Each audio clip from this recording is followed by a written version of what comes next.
Hey guys, Wayne here from H2 Tech Videos.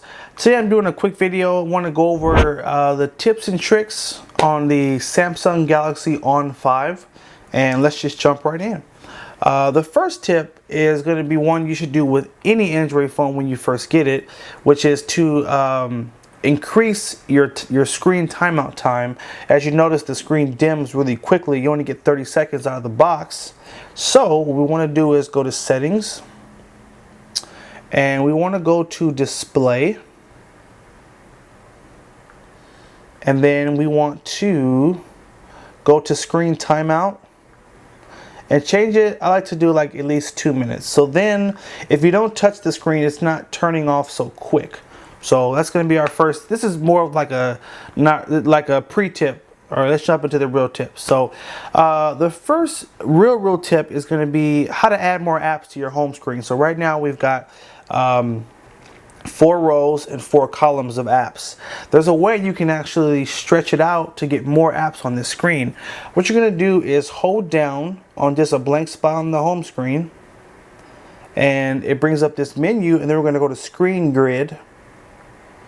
And you can change it to a 4x5, which gives you an extra row down here, or you can really stretch it out and do a 5x5, which actually will give you more rows and more columns. You can even drag an app down here, like let's say you want Chrome or maybe your email. You can actually hold this and drag it down here, and basically you'll have again 5 rows and 5 columns, so just a little bit more space on your home screen. Alright, for this next feature you have something cool which is called Google on Tap, and this is just a sort of a stock Android feature, but not a lot of people really know how to use it or understand what it's for. So if you hold down the home button, it launches what's called Google on Tap, and it does a couple of different things.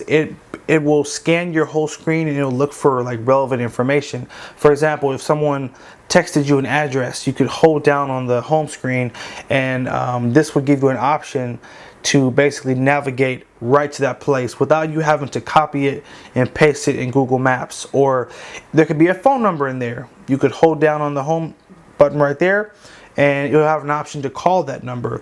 And I don't tend to use it a lot for that, but what I like is that it's a shortcut to get to Google and also to Google Voice. So if you want to do like a quick okay Google, which it'll start listing, and then you can start telling it different things you want it to do.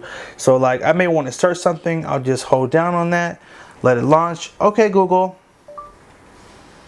when does the NBA season start?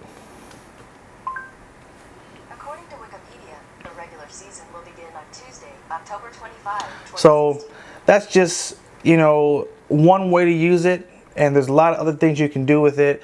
Even just share, if you wanted to share what's on your screen.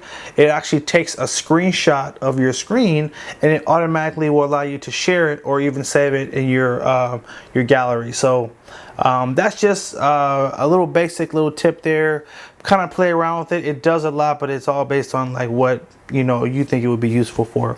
Our next tip is going to be a cool feature that Samsung is putting on a lot of their newer phones. We're going to go to Settings and look for the Smart Manager. And what this does, did I pass it? I think I did. Here we go, Smart Manager.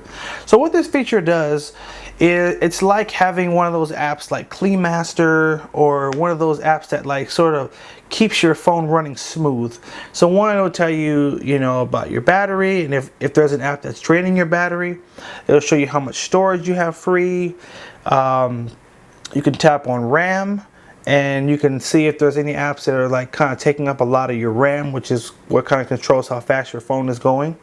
But basically when you open it, just tap Clean All, and it will help to close any apps that are running in the background. It'll help clear up any excess storage.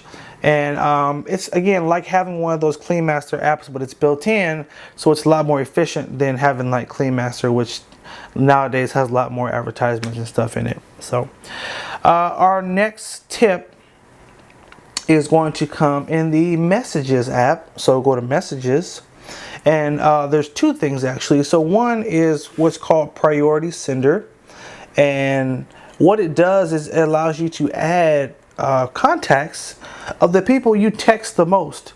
So I normally have like my mom and like my wife and, you know, like friends I talk to a lot. Like I'll add their numbers in here, and then when I open my messages app, there will be a little red number above their picture, so I can see if they sent me a text, or I can just tap on their picture and then I can get right to the last message I sent them. So it's kind of a shortcut to the people you text the most.